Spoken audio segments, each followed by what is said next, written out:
In the last video, we talked about the dot product and how we can extend that into the complex numbers by showing that this dot product worked pretty well, where you had a vector, say A, and you took the complex conjugate of that vector and then dotted on another vector B, and that gave you the properties of the dot product that we were really using in quantum mechanics. And so now we are going to sort of rewrite this in a way that we'll use more in quantum mechanics. And this actually, there's a lot of really cool stuff that this notation can do that we won't really fully understand until we get to section 5. But this is a very, very, very useful notation. It's what we'll be using throughout the rest of this course. So instead of writing a dot product like this, we are actually going to write what is called an inner product, which is going to look something like this. You're going to have A inner product with B, right, with the triangular brackets and then a line in between them. And what this is just, it is A, but the vector is backwards. And we'll talk about that in a second. And it's that, so that times, I'm just trying to show times without like the dot, because this is not a dot product anymore. You don't actually need the dot. That's one of the cool things that this does, and we'll talk about that in a second. But it will be this A vector that's backwards times the B vector that's forwards. And it turns out we have names for these. This is called, this backwards vector is called a bra vector.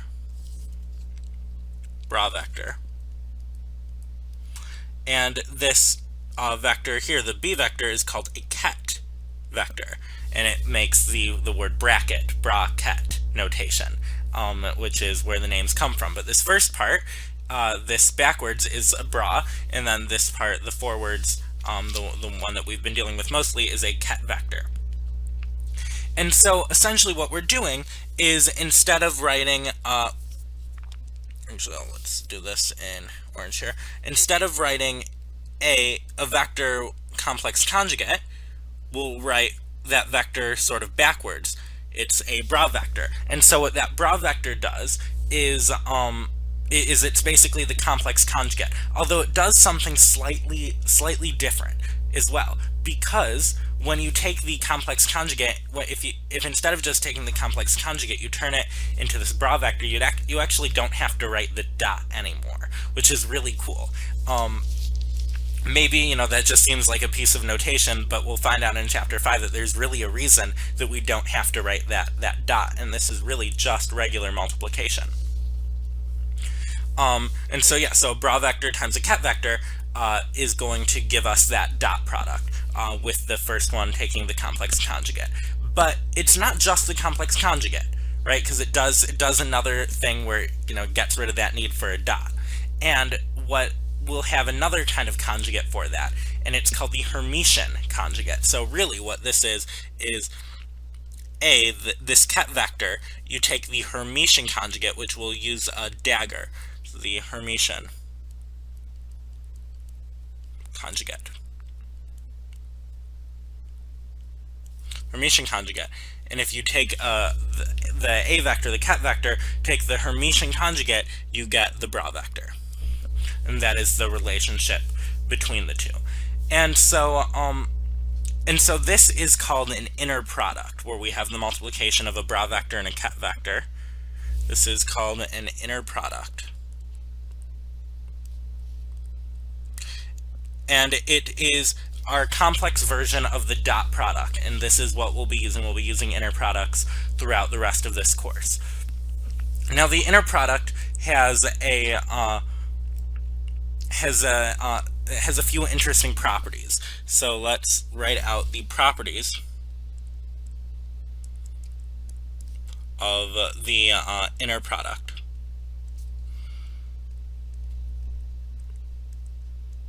So the first thing is it gives a scalar. Just like a dot product, the inner product acts very similarly. The inner product gives us a scalar, just like the dot product. It takes two vectors and gives us a scalar. The next thing it does, if we have a vector doing the inner product of the vector with itself, so A inner product with A, we'll get the norm squared of A, so the magnitude of A squared. And we get, if A and B, if we take the inner product of two vectors A and B, this is equal to 0 if and only if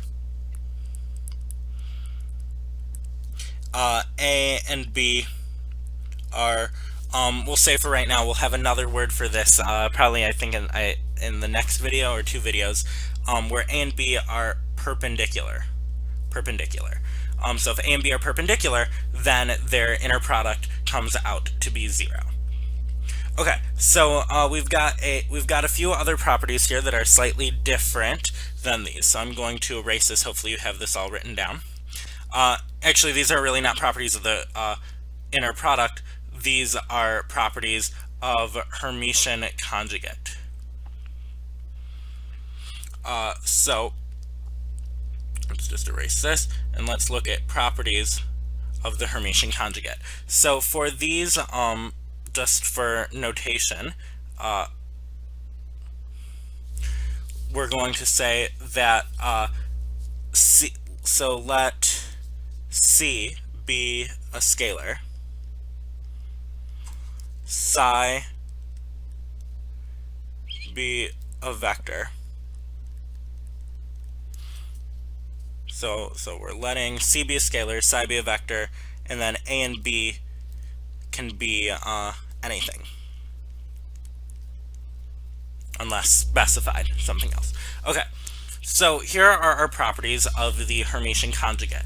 The first thing is, if we take a scalar and we take the Hermitian conjugate, we are just going to get the complex conjugate. And that should make sense, because really what we're doing when we're taking the Hermitian conjugate of a vector is we're taking the complex conjugate of the vector, and then but also eliminating that need for a dot, which will do a few special things that we'll talk about in section 5. So, but for a scalar, you never need that dot. Scalar multiplication is just, one thing, just multiply it. So the Hermitian conjugate of a scalar is just the scalar complex conjugate. If I take the Hermitian conjugate of a vector, psi, Hermitian conjugate, this will give me the bra vector psi. If I take anything, take the Hermitian conjugate and then take the Hermitian conjugate again, just like complex conjugates, this gives me the thing back. If I do, this applies for actually just vectors and scalars, not, we'll have another thing called an operator that we can take the Hermitian conjugate of. So I want to specify this one is just for vectors and scalars. Just for vectors and scalars.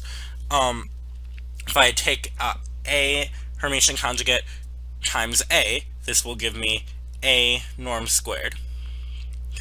Whether it's a scalar or a vector, the magnitude squared. A plus B, if I take the Hermitian conjugate of a sum, right, because it acts very similarly to the complex conjugate, so should probably make sense that this would be A dagger plus B dagger.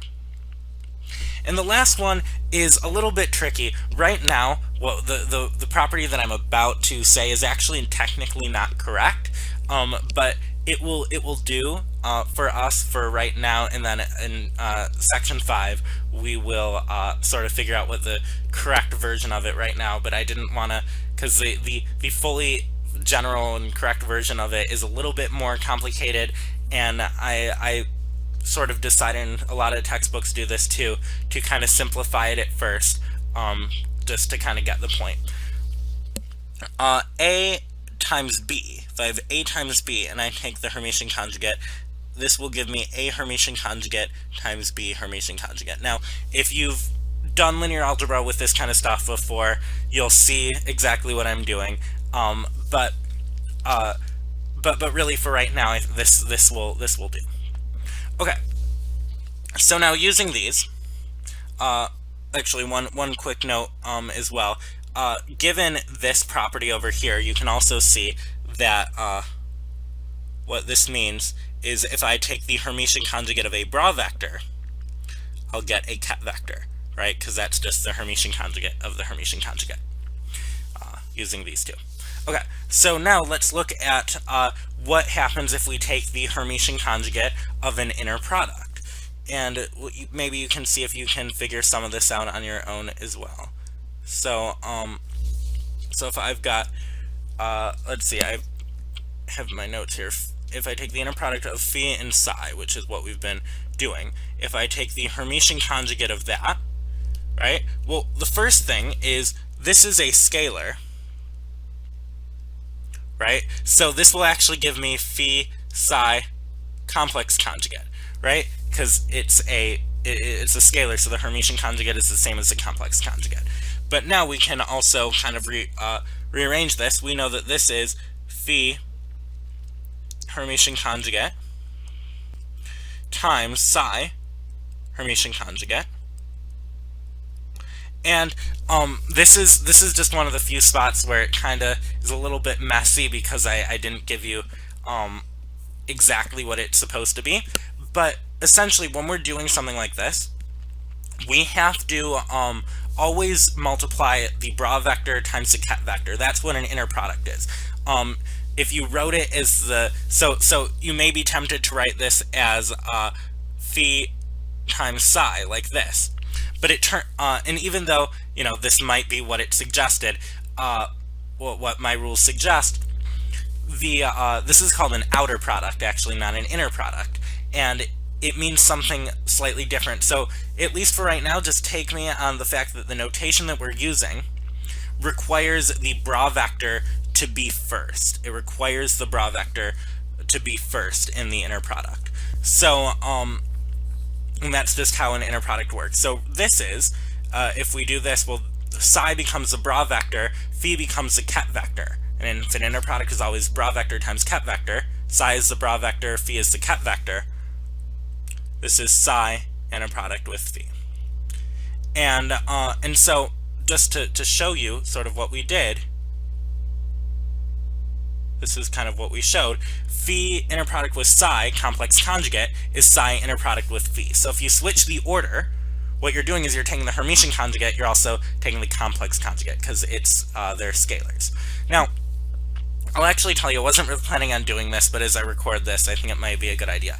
In reality, A times B is not necessarily B times A for everything. Some things don't, you can't switch the order of multiplication that we're doing in quantum mechanics, and it turns out, in reality, when you take the Hermitian conjugate of a product, you actually have to switch the order. So AB dagger is B dagger times A dagger. Now, for the rest of the videos, I'm going to be using this A dagger times B dagger because it's at least for right now, when it will do. It will suffice for our needs, but that's also sort of why when we do this, that's why it actually flips and you don't do the you don't actually get the outer product. You have, because then they flip, so it would be psi ket vector Hermitian conjugate times phi bra vector Hermitian conjugate, which would give you this. So hopefully that makes sense. If not, then that is exactly the reason why that I'm sort of simplifying it for right now, because it can get a little bit confusing switching that order of multiplication until you sort of really know what you're doing once we get to section 5. Okay, so this is a very big thing. So in general, like A inner product with B star would be B inner product with A. When you switch them, you're taking you got the complex conjugate, which would work with these, right? Because A inner product with A would, the complex conjugate of that is A inner product with A, but it's a real positive real number, and the complex conjugate of that is itself. Hopefully that makes sense. So this rule is consistent with these, because then B inner product with A would be 0, and B and A are perpendicular. It means the same thing as A and B being perpendicular. Okay, so now the last thing that I want to do in this video is, I'll do this I'll do this up here in gold, is sort of show our probability postulate, with this. So we know psi is C1 phi1, right? With the normal conditions, phi1 has a value of the observable being little q1, same thing that we've done before, plus C2 phi2. And if we take the Hermitian conjugate of this, it turns out, whether or not you do the order of multiplication correct, scalars do commute, so you can bring the scalar on any side of the product, and the c's are scalars here. So this would be, if we take the Hermitian conjugate of this, what we're doing is we're taking the Hermitian conjugate of this whole equation. So you would take the Hermitian conjugate of each of these terms, and then each of these terms. So you'd get C1 Hermitian conjugate, but that's a scalar, so it's complex conjugate, phi1, plus C2 complex conjugate, phi2, and these are the bra vectors instead. Okay, and then if you take well, there's a few things you can show. Number one is that psi inner product with psi is, if you do this, you'll get C1, right? If you actually, write this out and FOIL it out, you would get, this would be C1 star C1 times the inner product of phi1 phi1,